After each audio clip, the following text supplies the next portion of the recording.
Hey, welcome back to my channel again. Today we're going to do another cook supper with me.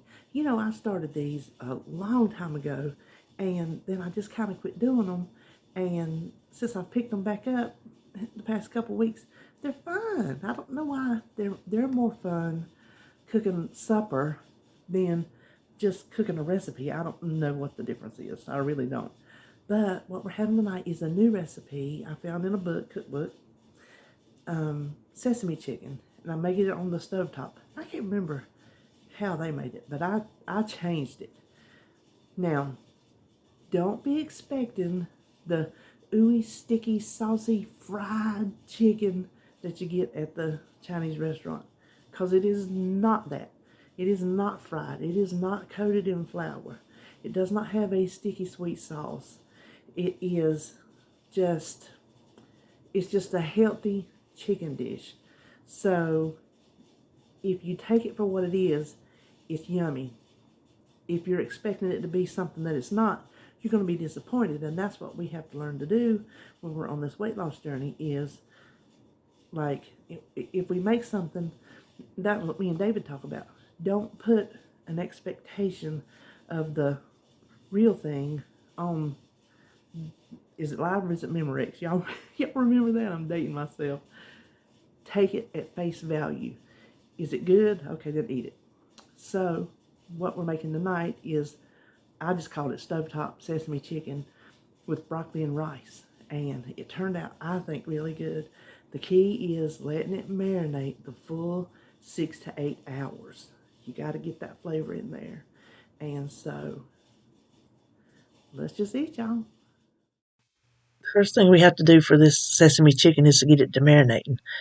I have 1/4 cup of white grape juice, and I'm just going to measure everything in this cup because I need 1/4 cup of soy sauce. So I will just pour it up to the 1/2 cup mark. Next, we need 1/4 cup of oil. I'm using avocado oil, and I'm just going to pour that up to the 3/4 mark. Now we just pour all of it into a gallon-size Ziploc bag. Next, we're going to add some sesame oil, just a splash. Not too much because it can get overpowering.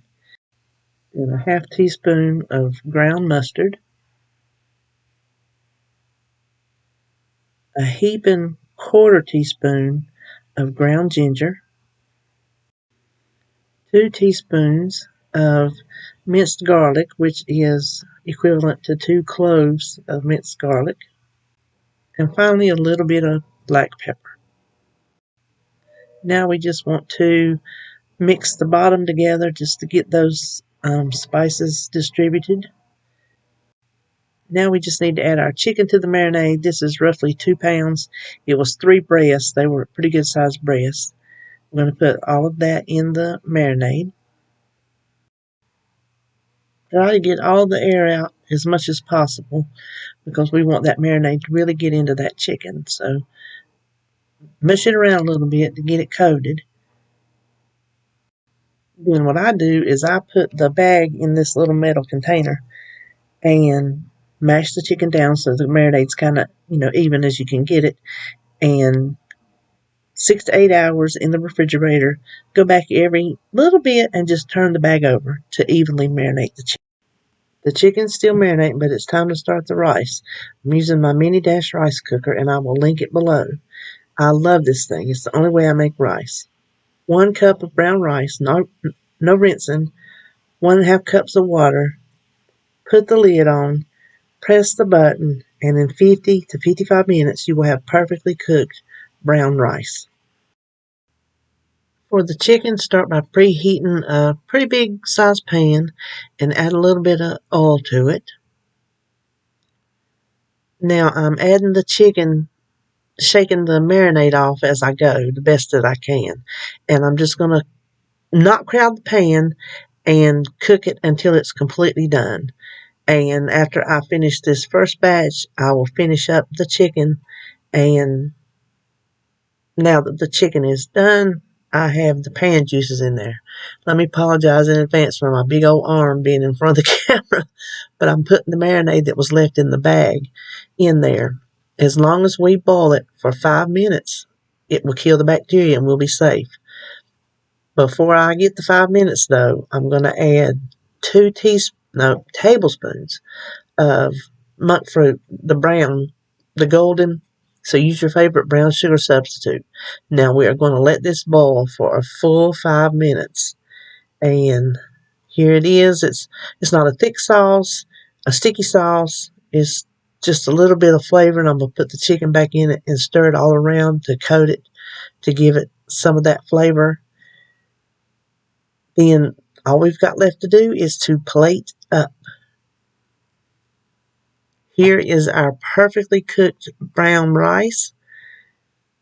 If you leave it alone, it'll stay on the keep warm setting. So that's what I'm going to do. I just leave it there for David. So get you some rice. I would salt it because it needs some seasoning. And then get you some chicken. I went kind of heavy on the chicken because I was a little bit hungry tonight. Then after that, I have some broccoli that I cooked in the microwave. Just a bag, So we're going to add some of that on top. Then next we want to add some chopped green onions. And there was a little bit of onion string on there. And a little bit of sesame seeds. So see, it is sesame chicken. Here is the final product. I hope you enjoy this healthier version of sesame chicken, and I will see you in my next video.